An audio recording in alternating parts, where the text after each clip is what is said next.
Most people may not realize the direct link between your hearing and your brain. And when one begins to fail, it could be a dangerous sign. So here with an eye-opening look at our hearing, we have Dr. Kelly Rostorfer. She is with Luebbe Hearing Service, a repeat winner of the Consumer's Choice Award. So thanks for being here. Thank you for having me. And I always like to ask the winners of the Consumer's Choice Award, especially since you've gotten it a few times, what does this mean to your company to receive this year after year?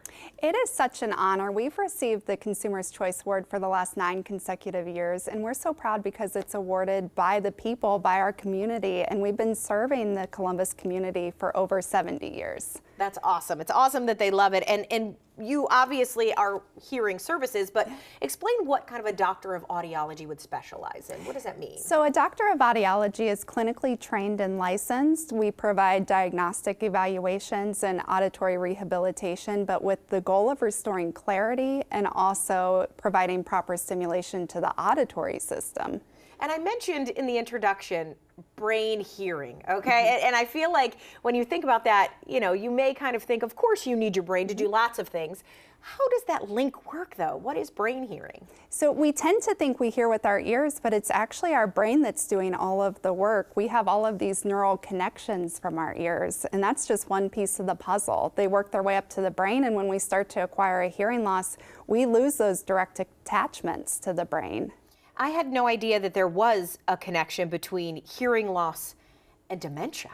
Yeah. Okay, so that's how does that work? Hot topic right now. We actually have 3 reasons that we believe they're so connected. The first is just being isolated.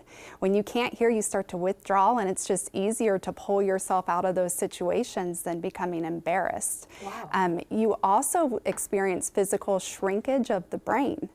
And the regions where we see the most significant shrinkage comes down to your hearing, speech, and language, but also your memory and cognitive function.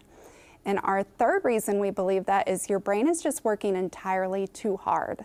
So I have an example that I brought with me. When you look at a sentence that I'm going to show you, you're going to see all different consonants in that. And it's fairly easy to piece that together. You can fill in the vowel sounds a little bit, but with an age-related hearing loss, you lose your consonants, which are what give you that clarity and the context of the sentence. So now we're kind of left with E-I-E-I-O up there, which is very hard to process and put together. So that's when we're leaning in across the table, or we're saying, what? Can you repeat that?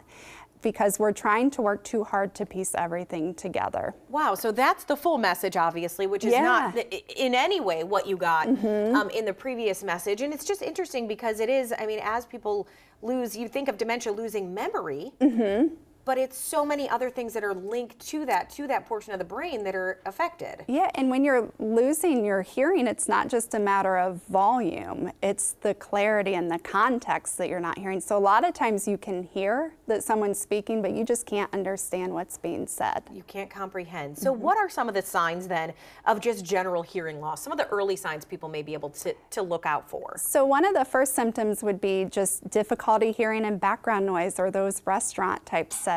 You may have a loved one that tells you the TV's up a little bit louder than what it needs to be.